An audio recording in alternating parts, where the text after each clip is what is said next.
This is CMSportsNet, brought to you by Carroll Lynx. Welcome back to CMSportsNet. I'm Mike Preston.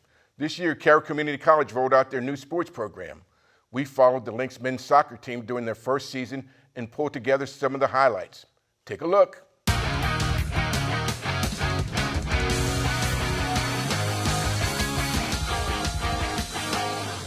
In the Maryland Junior College Athletic Conference, the Carroll Lynx made their debut appearance in Westminster. The Hagerstown Hawks made the first score of the evening, but the Lynx answered right back as Andrew Nellies scored on a free kick. Number 16 passes from the backfield to Nick Halderson, who scored on a breakaway. Number 21 crosses a pass to number 9 Nick Halderson as he strikes again to give the Lynx a 3-1 lead. Halderson continues his brilliant effort as he makes his third goal of the match, making the score 4-1 Lynx. Caleb Lippy waltzes in to put the ball in the net to give Carroll Community a 5-2 lead. The Hawks find a weakness in Carroll's defense as number 11 found the right side of the net to give them their third goal of the match. As the final whistle blew, the Lynx put an exclamation point on a fantastic inaugural season in Westminster as the final score was 6-3 Lynx. The electric offense of Carroll kicks off as Anthony Goad heads the ball to the back of the net to give the Lynx a 1-0 lead. The Lynx offense had great possession of the ball, but the Allegheny's goalie, Brady Rounds, stops not one, not two, but 12 Lynx shots on the net. But the Lynx continue their offensive onslaught as Caleb Lippy finally connects on the net to give them a 2-0 lead.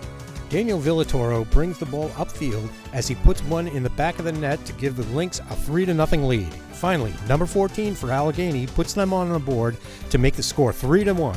Joseph Lippy passes to Anthony Go, who takes advantage of a wide open net. 4-1 Lynx. Brady Rounds tries his best to fend off the Carroll offense, but the Lynx never give up.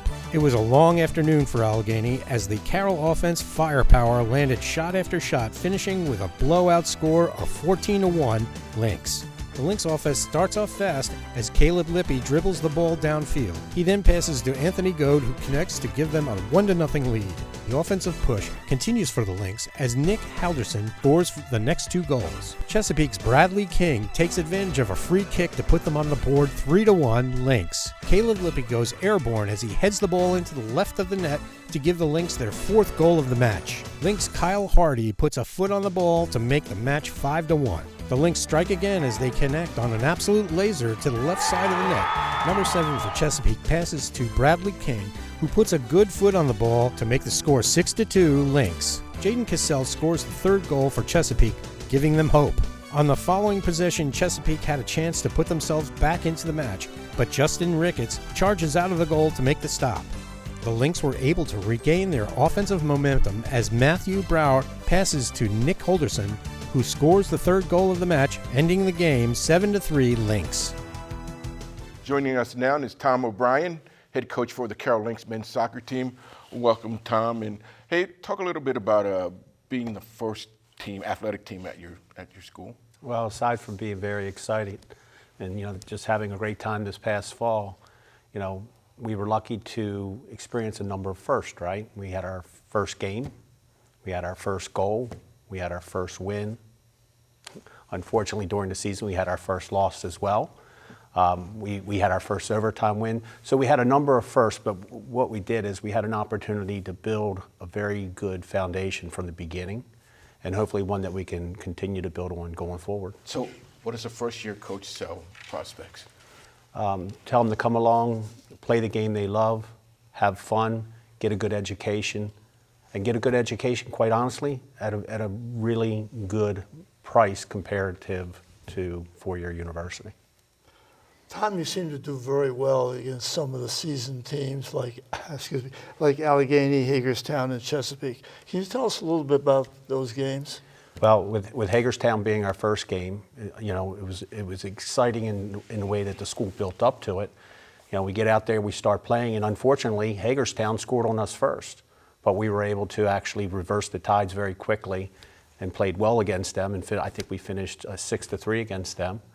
Then we played Allegheny, and actually I didn't really prepare my team for Allegheny because Allegheny wasn't as good as Hagerstown, and we got up on them early, and we got to the point where we were scoring and we were holding them and shutting them down, and we got everybody off the bench, so everybody got minutes.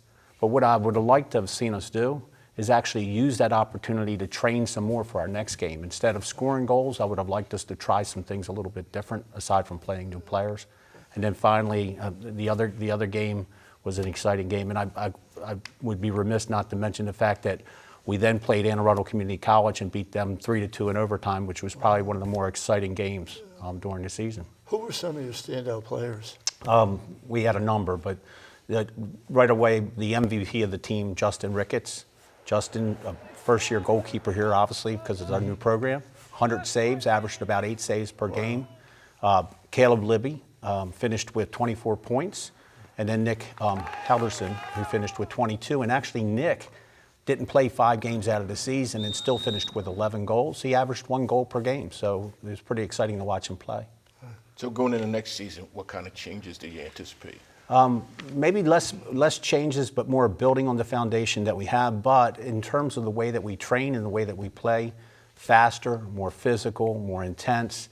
Some of the feedback that I got as I started talking to the players after the season is they'd like to see practices that are more competitive. And one of the things that I want to see is us play a game that's much faster and much more intense, and take it to the other teams instead of kind of sitting back and waiting for our opportunities. And how about recruiting?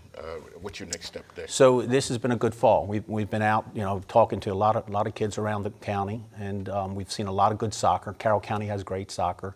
So we compete, obviously, with 4-year schools. So the tough piece here is because Carroll County has such good soccer, we have kids that have, I should say, young men that have the opportunity to go on to 4-year schools, where we have to convince them that our 2-year bargain is a good way to start out and play soccer and get an education. Right. So what do you do to prepare yourself for the future of the program?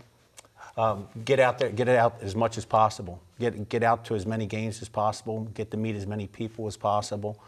Also let the players know that they represent the brand. So it's important for them to, when they're out, to present themselves well and to talk about the program and talk about the things that they've experienced. And matter of fact, they're one of my best recruiting tools. So, Tom, thanks for coming out tonight. Appreciate it. All right, and good luck next season. Coming up after the break, we turn our focus to our football action. We have all the highlights, so stick around. CM Sportsnet is coming right back.